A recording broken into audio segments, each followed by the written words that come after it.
છે એનું અસ્તિત્વ છે અને પ્રાપ્ત કરવા યોગ્ય છે.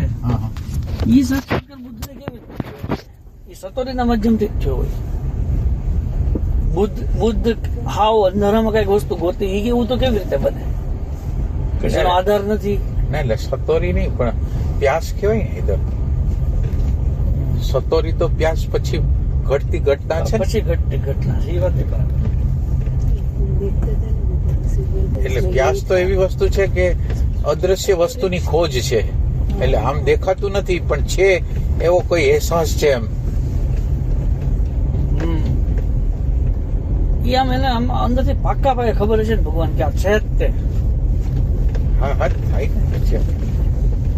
મિત્ર એને જેનું દર્શન નથી થયું, જેનો અનુભવ નથી અને એની પાછળ આટલું બધું કરી નાખવું એટલે ના એટલે બધા લોકોને એમ જ થયું છે ને.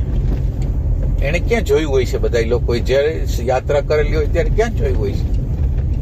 પણ મને એમ છે કે ભગવાનની વ્યવસ્થા એવી હોય છે કે અગાઉ એને કઈક ઝલક મળી જતી હોય. ના ના હાવ સિમ્પલ વસ્તુ છે કે તમને અત્યારે રાગ છે, દ્વેષ છે, ભય છે, ઘૃણા છે. હવે આને કાઢવું છે કે નથી કાઢવું? બસ આ કાઢવું છે, બસ બાકીની વાત એની મેળે આવશે. અચ્છા, પેલા આ જે પ્રકૃતિની વસ્તુ મને હેરેસમેન્ટ કરે છે એનો હું સાક્ષાત્કાર ન કરું તો એનો સાક્ષાત્કાર, અને આ પ્રકૃતિના અણુ પરમાણુ એને મંજૂર ન હોય તો એ યાત્રા કરી શકે એમ. એ ટાઈપની વસ્તુ છે. એટલે આપણને ધક્કો મારે છે એ પ્રકૃતિ મારે છે. અત્યારની પ્રકૃતિ જે છે એ પ્રકૃતિ આપણને ધક્કો મારે છે. ક્યાંક એવો ઉલ્લેખ જોવા મળે છે કે સાધકને એમ લાગે, ઘણી વાર એવું લાગે કે સ્થિર જગ્યા નથી કે એટલે તમારે કઈ કરવાનું નથી. આ સતત રીતે પ્રવાહિત થતી વસ્તુ છે, જીવંત વસ્તુ છે, ગતિશીલ છે.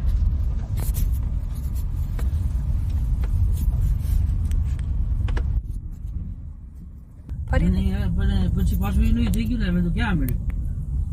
એટલે મેં તો આ તો હલવું જ ન જોઈએ, એને જ્ઞાન કહેવાય. હલબલી જાય છે. મને નહીં એવું લગભગ અઠવાડિયું આવ્યું હતું. અચ્છા બોસ જડી ગયું લાગે છે આપણને.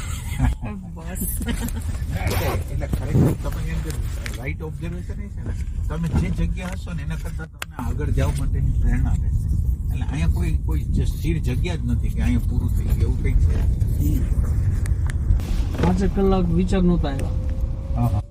એક વિચાર એવું ન બને, એવું તો ન બને કોઈ. એટલે બને કે આનંદનો પ્રવાહ ની બધો એવો હોય એમાં એ દેખાય નહીં, પણ ઓમ હોય.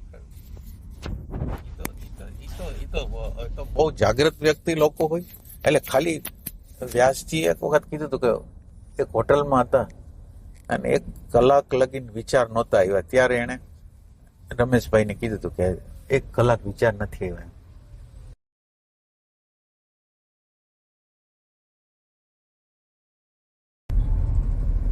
એ ઘટના તો એટલે વિચાર ન હોય તો તમારે વિચારવાનું જ નહીં કોઈ દી. પછી ત્યારે ટાઈમ નો કોઈક આનંદનો પ્રવાહ, શાંતિનો પ્રવાહ એટલો બધો હોય ને કે તમારું ધ્યાન એના તરફ ન જાય. એ વસ્તુ બરાબર એમ.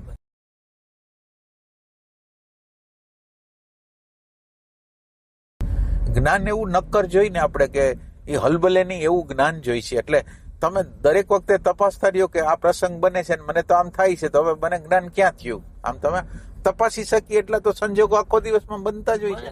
તો પછી તો આપણે કેવી રીતે કહી શકીએ કે આપણને કંઈક થઈ ગયું છે આમ?